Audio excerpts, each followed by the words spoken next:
The 2024 race for the White House is heating up. Just yesterday, the Trump campaign announced a staggering second quarter fundraising haul. And amid Biden's struggles, Trump's 2016 opponent, yes, her, Hillary Clinton, is raising speculation yet again. She's headlining a list of speakers at the NAACP National Convention.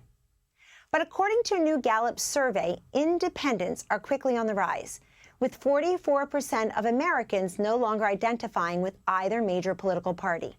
So, does this open the door for a possible third-party candidate? According to many reports, the so-called No Labels group, a growing centrist movement, is eyeing a third-party run. And with West Virginia Democratic Senator Joe Manchin at the top of their list, Democrats are raising alarm.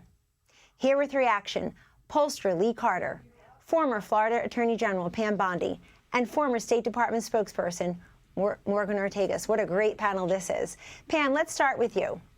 You worked with the administration. You were the first woman elected to your position as Attorney General in Florida history. You know a lot about campaigns, you know a lot about politics, but you know an awful lot about governance. I mean, how do you see this playing out for Joe Biden and Clay Travis saying he doesn't even think Biden will be the nominee?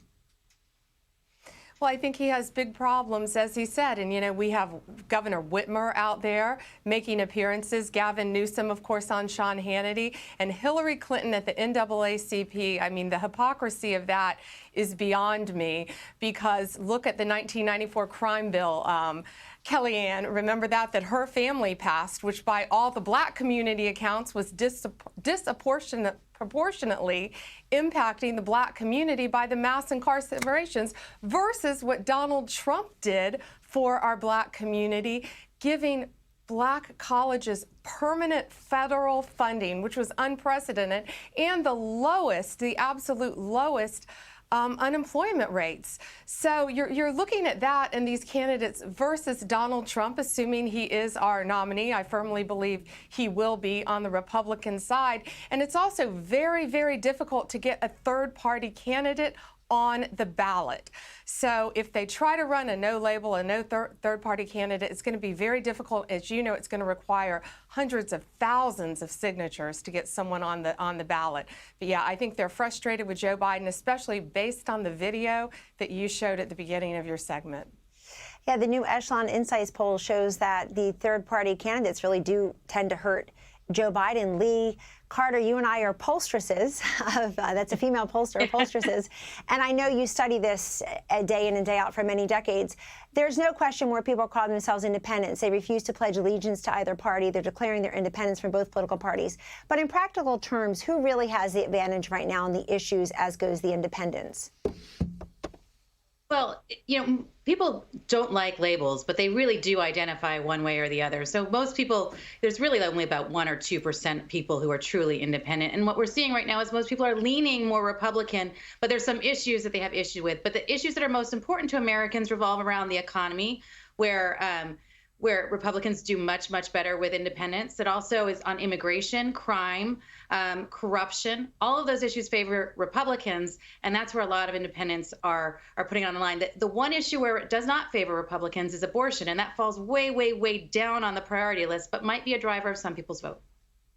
And Morgan, as our resident foreign policy national security expert here, former spokesperson at the State Department, there's no question that people are concerned about international issues and national security and the disgrace and dishonor that Joe Biden and Kamala Harris has brought to our nation around the globe. How do you think that's going to play with independents and in the 2024 election?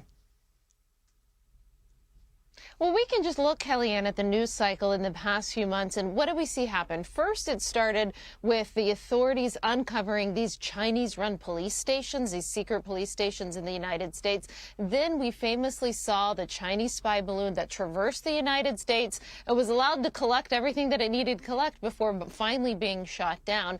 Now we have news, and the administration hasn't been able to get their story right, but we have news of a Cuban spy base in Cuba that is funded and paid for by the Chinese. So we're talking about, close to American shores, having a spy facility that is funded and equipped and paid for by the Chinese Communist Party. And I think Americans, while they may not pay attention every day to foreign policy the way I do, I think they understand whenever they see a weakness on the world stage. And Kellyanne, you and I know we handed the Abraham Accords, which were peace deals, the first peace deals between Israel and Arab states in 26 years. We handed those to the Biden administration. And what happened?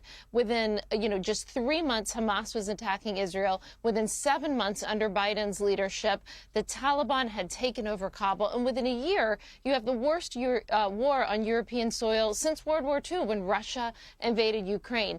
There is a key lack of deterrence in every theater in this planet, coming from Biden all the way down to his Secretary of State and the rest of his national security leadership. So well said. It's very important to remember all that, Morgan. Thank you. So in our remaining time, I'm going to point out that in 2024, many Americans are saying that they may look for a third party, they may not. But I think both frontrunners, Trump and Biden, kind of are ignoring the traditional campaigning. And you see other people out there flipping burgers and making pancakes on July 4th. I'm going to give each of you very smart women a time to give advice to either Biden or Trump. Pam, we'll start with you.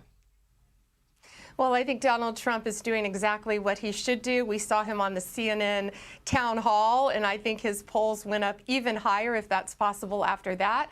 I think Joe Biden needs to give interviews, and he's not going to do it for all the reasons that you showed us. And if not, if I was a Democrat, I would want him to walk away and let another Democrat run for president, because he cannot do it. Lee, your advice to either of them or anyone else in the field for that matter?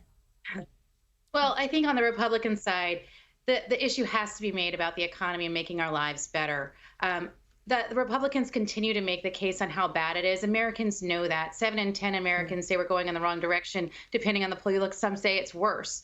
Republicans have an answer, have solutions. And so I would say to all of the Republicans that are running, DeSantis, focus on that. Don't focus on the culture wars as much. Focus on how you're going to make the lives of everyday Americans better, because you have the edge there, no doubt about it.